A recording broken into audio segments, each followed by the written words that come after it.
Hello students, अनु की पाठशाला में आपका स्वागत है। जैसे कि आपको पता है कि क्लास 10th की मैथमेटिक्स सब्जेक्ट को जो है हम कर रहे हैं इस चैनल पे। तो अब तक जो है हमने इसकी जो फर्स्ट पर्सनालिटी जो है वो रियल नंबर्स, उसके हमने कुछ क्वेश्चंस समझे थे, कुछ बेसिक कंसेप्ट्स किए थे। और इससे लास्ट वाले वीडियो में हमने ये देखा था कि अंडर रूट 2 जो है एक अपरिमेय संख्या है, तो उस परिमेय जो एक परिमेय दी होती है उसको हमने कैसे सिद्ध किया था। ठीक है, तो आज हम जो है अपनी प्रश्नावली के प्रश्न करते हैं। तो देखिए क्वेश्चन है आपके सामने। फर्स्ट क्वेश्चन है कि अंडर रूट 5 जो है वो एक अपरिमेय संख्या है, इसको आपने सिद्ध करना है। तो जैसे हमने कल वाला क्वेश्चन किया था वैसे हम इसको करेंगे। अब देखिए मैंने आपको कल क्या समझाया था कि जब हमें पता है वैसे कि अंडर रूट 5 एक अपरिमेय संख्या है, पता है ना, क्योंकि देखो पूर्ण वर्ग नहीं है और अंडर रूट के अंदर है। ठीक है, अब हम इसको क्या करेंगे, क्योंकि हमें इसको सिद्ध करना है तो हम क्या करेंगे, इसका अपोजिट मान के चलेंगे। हम लिखेंगे कि माना अंडर रूट 5 एक परिमेय संख्या है, परिमेय संख्या है। अब आप मुझे बताइए, अगर अंडर रूट 5 एक परिमेय संख्या है तो उसको हम किसके रूप में लिख सकते हैं, p बटा क्यू के रूप में लिख सकते हैं ना। आप समझ रहे हो इस चीज को, हम इसको p बटा क्यू के रूप में लिख सकते हैं। अब कल हमने क्या किया था, इसको जो गुना कर देंगे तो अंडर रूट 5 के पास गुना हो जाएगा क्यू का, p अपनी जगह पे। फिर हमने क्या किया था, दोनों तरफ क्या किया था, वर्ग किया था। जब आप दोनों ओर वर्ग करोगे, दोनों ओर वर्ग करोगे तो ये क्या बन जाएगा, अंडर रूट 5 का वर्ग होता है 5, क्यू का वर्ग क्यू की स्क्वायर और बराबर p की स्क्वायर। अब आप बताइए, अगर इसके अंदर आप यहाँ पे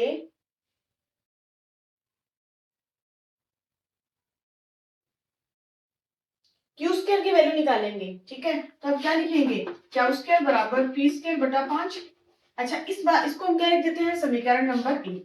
अब इसको देख के आपके दिमाग में कुछ आ रहा है कि जो 5 है, पहली बात ये कि 5 तो भाई एक अभाज्य संख्या है और हमने एक परिमेय पढ़ी थी कि अगर कोई अभाज्य संख्या किसी पूर्ण वर्ग संख्या को विभाजित करती है, यानी कि तो वो उसके जो मतलब ये जो संख्या है उसको भी विभाजित करेगी ना। जैसे यहाँ देखिए 5 है, p किस स्क्वायर को विभाजित करता है, इसका मतलब वो p को भी करेगा। तो आप यहाँ ब्रैकेट में लिखेंगे, क्योंकि प्रमेय 1.2 से हम जानते हैं कि अभाज्य संख्या 5, या फिर आप लिख सकते हो सीधा कि अभाज्य संख्या यदि p स्क्वायर को विभाजित करती है, p स्क्वायर को विभाजित करती है तो वह p को भी विभाजित करेगी, ये हमने पढ़ा हुआ है। अब आप मुझे ये बताओ, p को विभाजित करने का मतलब ये हुआ ना कि जो संख्या p है वो 5 के गुणज के रूप में होगी। देखो अगर मैं आपको बोलूं कि मुझे किसी संख्या को 5 के पहाड़े से भाग देना है, उसमें 5 के पहाड़े से भाग तभी जाएगा ना जब उसमें 5 के गुणा वाली कोई संख्या होगी, चाहे 5 हो, चाहे 10 हो, चाहे 25 हो, या कोई भी हो, वो हम नहीं कह सकते। लेकिन होगा तो 5 का गुणज, तभी 5 के टेबल से पूरा पूरा भाग जाएगा। इसका मतलब क्या हुआ, इस लाइन का मतलब ये हुआ कि जो संख्या p है वो क्या होगी, 5 का गुणज होगी। ठीक है, 5 का गुणज हो गया। अब आपको में r क्या आ गया, तो देखिए r यहाँ पे क्या है, कोई भी धनात्मक पूर्णांक हो सकता है, उसका हम नहीं लिख रहे।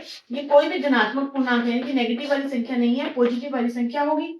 ठीक है, और धनात्मक पूर्णांक है। अब तुम अगर p की वैल्यू को, अगर हम p का मान समीकरण 1 में रखें, अब आप मुझे बताइए, जब हम इस p का मान समीकरण में 1 पर रखें, देखते हैं क्या हमें मिलता है।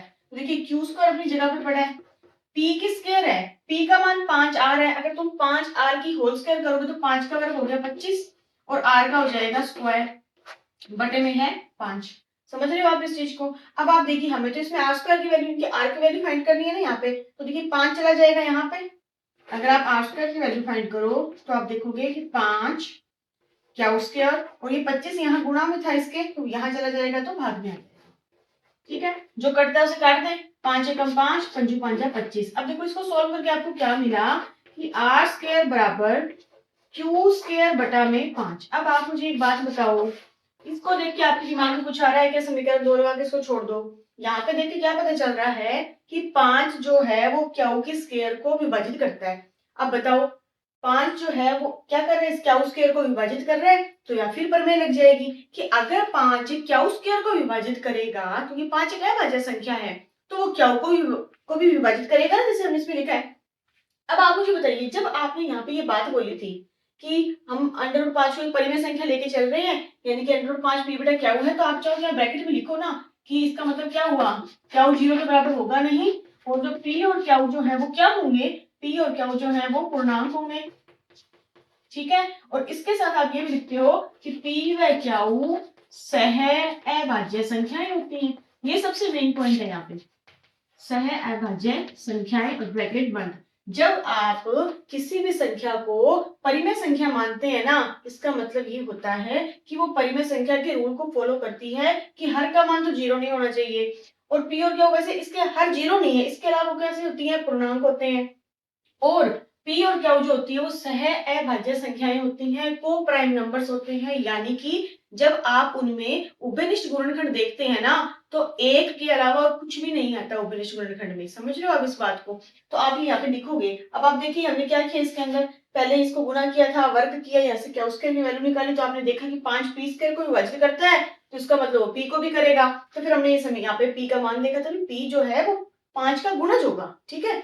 फिर हमने इस मान को उसमें पुट किया, तो हमने देखा आर स्क्वायर की वैल्यू निकाली कि 5 तो क्यू स्क्वायर को भी विभाजित कर रहा है। अब आप बताइए, अगर 5 क्यू स्क्वायर को विभाजित करेगा तो हम यहाँ लिख सकते हैं क्या, आप यहाँ पे फिर से लिख देंगे प्रमेय 1.2 से, क्या मैं इसको फिर से लिखाऊं या फिर ये वाला पॉइंट आप फिर से यहाँ पे लिख सकते हैं कि प्रमेय 1.2 से हम जानते हैं कि अगर कोई अभाज्य संख्या किसी पूर्ण वर्ग संख्या को विभाजित करती है तो फिर वो उस संख्या को भी विभाजित करेगी, ठीक है। अब आगे देखिए, इसके लिए मैं ऊपर वाला थोड़ा साफ कर रही हूँ, आप इसको नोट कर लेना, ठीक है। अब आप जैसे ये वाला थोड़ा साफ करते हैं।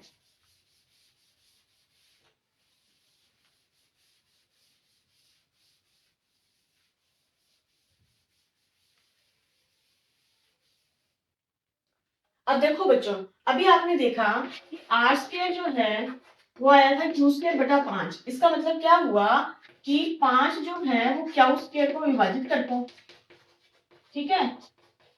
अगर वो इसको विभाजित करता है तो फिर वो किसको विभाजित करेगा, तो वो क्यू को भी विभाजित करेगा। यही बात मैंने आपको कहा था ना कि वहां आप लिखेंगे, इसको भी विभाजित करेगा। अब आप मुझे बताइए, इसका मतलब तो यही हुआ ना कि क्यू भी क्या है, कोई 5 के गुणज के रूप में जो है वो कोई संख्या होगी। आप समझ रहे हैं ना इस बात को कि अगर कोई संख्या 5 को विभाजित करने का मतलब हुआ, 5 से विभाजित का मतलब हुआ कि जो क्यू है ना वो भी 5 के गुणा के रूप में कोई भी संख्या हो सकती है, यानी कि 5 का गुणज होगी, अतः क्यू भी क्या होगी, 5 का गुणज होगी। अब बच्चों आप मुझे बताओ, एक तरफ आप कह रहे हैं कि भाई जो हमारी अंडर रूट 5 है ना वो तो भाई परिमेय संख्या है, परिमेय संख्या में सबसे मेन बात ये होती है कि जो वो है जो सह अभाज्य संख्याएं होती है, यानी कि जब आप उनका पी और क्यू का उभयनिष्ठ गुणनखंड निकालते हैं ना अभाज्य गुणनखंड के बाद, तो आप देखते हैं कि सिर्फ एक आता है, यानी कि कुछ भी कॉमन नहीं आता उनके अंदर। अब आप बताओ, एक तरफ आप कह रहे हो कि भाई पी भी 5 का गुणज है, एक तरफ आप कह रहे हो कि क्यू भी 5 का गुणज है, ये तो विरोधाभास उत्पन्न हो गया ना, विरोधाभास उत्पन्न हो गया। इसका मतलब हमारी जो परिकल्पना थी कि अंडर रूट 5 एक परिमेय संख्या है वो गलत है, समझ गए आप। तो हमें बस इसमें वही लिखना है, तो आप लिखेंगे क्योंकि पी व क्यू का उभयनिष्ठ गुणनखंड, पी व क्यू का उभयनिष्ठ गुणनखंड एक के अलावा 5 भी है, जो कि सह अभाज्य संख्याएं, सह अभाज्य संख्याएं होने का विरोधाभास उत्पन्न करता है, विरोधाभास उत्पन्न करता है। इसका मतलब अतः अंडर रूट 5 परिमेय संख्या नहीं।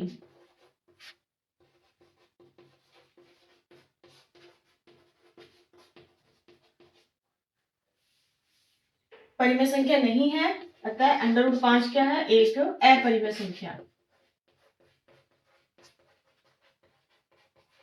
एक अपरिमेय संख्या है।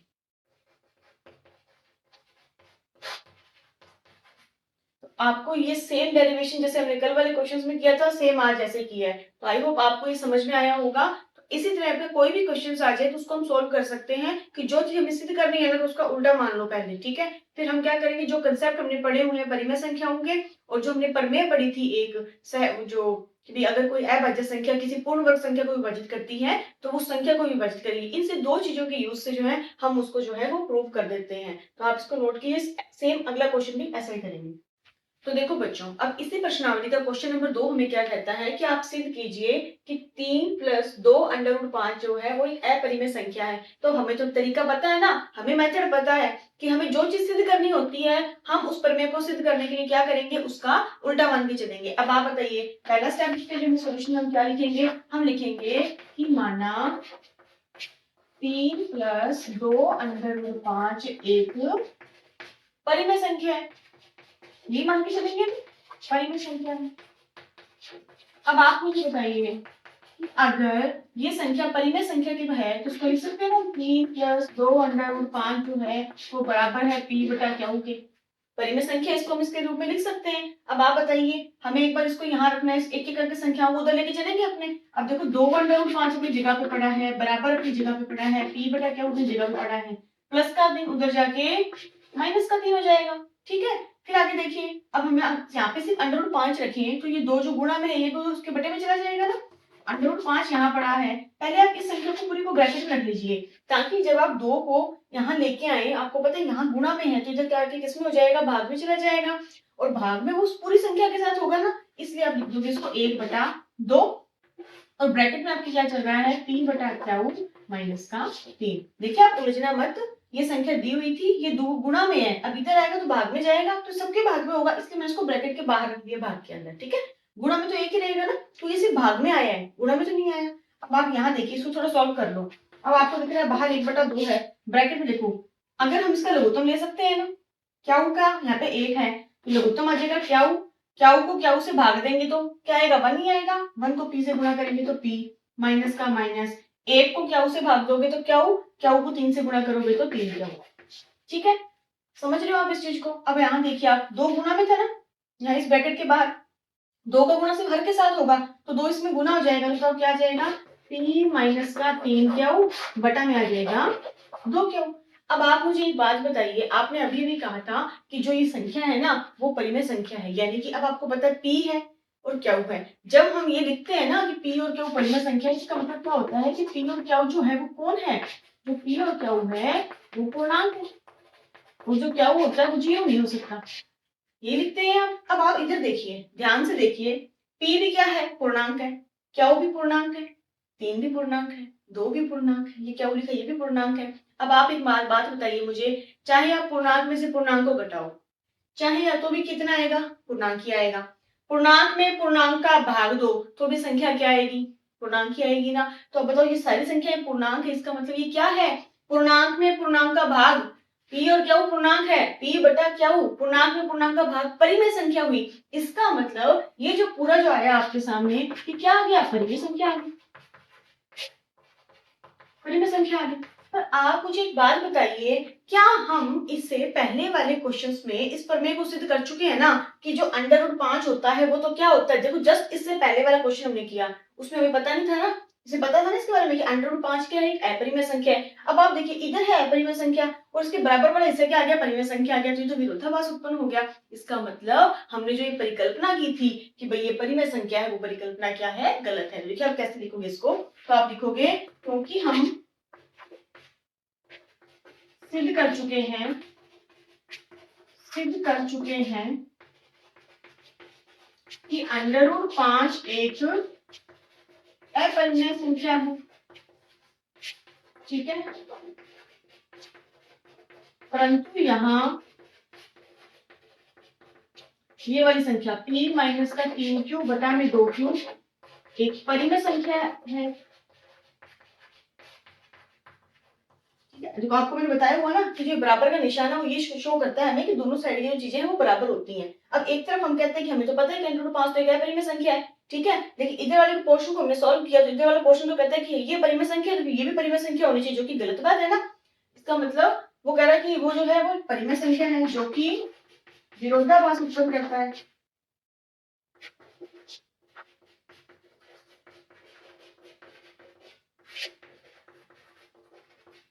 जो कि विरोधाभास उत्पन्न करता है। अतः हम कह सकते हैं कि 3 + 2 √5 एक अपरिमेय संख्या ही है, एक अपरिमेय संख्या है।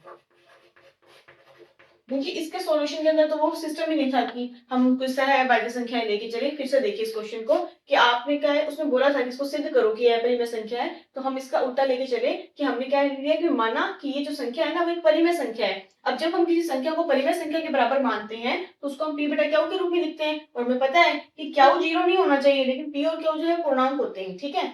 फिर मैंने यहाँ से एक एक करके रकम उसको उधर लेके गई, जैसे 2 √5 अपनी जगह पे पड़ा है, प्लस का 3 उधर जाके माइनस का 3 होगा, ठीक है। फिर मैंने इसको ब्रैकेट में कर दिया, √5 यहीं रखा, 2 गुणा में था ना, इधर आके भाग में चला जाएगा। फिर ब्रैकेट को थोड़ा सॉल्व किया तो आपके सामने ये आया। अब यहाँ आपने दिमाग लगाया कि p है पूर्णांक, q है पूर्णांक, 3 भी है पूर्णांक, पूर्णांक में पूर्णांक का भाग देते हो तो पूर्णांक ही आता है। और ये देखिए p भी पूर्णांक, q भी पूर्णांक, तो पूर्णांक बटा पूर्णांक तो परिमेय संख्या हुई। तो आप कहोगे इसका मतलब ये संख्या तो परिमेय संख्या आ गई। अगर ये परिमेय संख्या है तो फिर तो √5 भी परिमेय संख्या होनी चाहिए, जो तो हो ही नहीं सकता, क्योंकि हमने जस्ट इससे पहले वाले क्वेश्चन में सिद्ध कर चुके हैं कि √5 तो एक अपरिमेय संख्या है। तो ये विरोधाभास उत्पन्न हुआ ना। अभी एक तरफ वाला आ गया, वो कहता है परिमेय संख्या है √5, वैसे हमने सिद्ध कर रखा है कि √5 तो एक अपरिमेय संख्या है। इसका मतलब क्या हुआ कि हमने जो ये सोचा था, ये माना था कि ये परिमेय संख्या है, वो गलत है। तो इससे सिद्ध होता है कि 3 + √5 क्या है, एक अपरिमेय संख्या है। तो मैं उम्मीद करती हूँ कि आपको ये समझ में आया होगा। आप इसकी प्रैक्टिस कीजिए और नेक्स्ट क्वेश्चन करें हम अगली क्लास में। Thank you.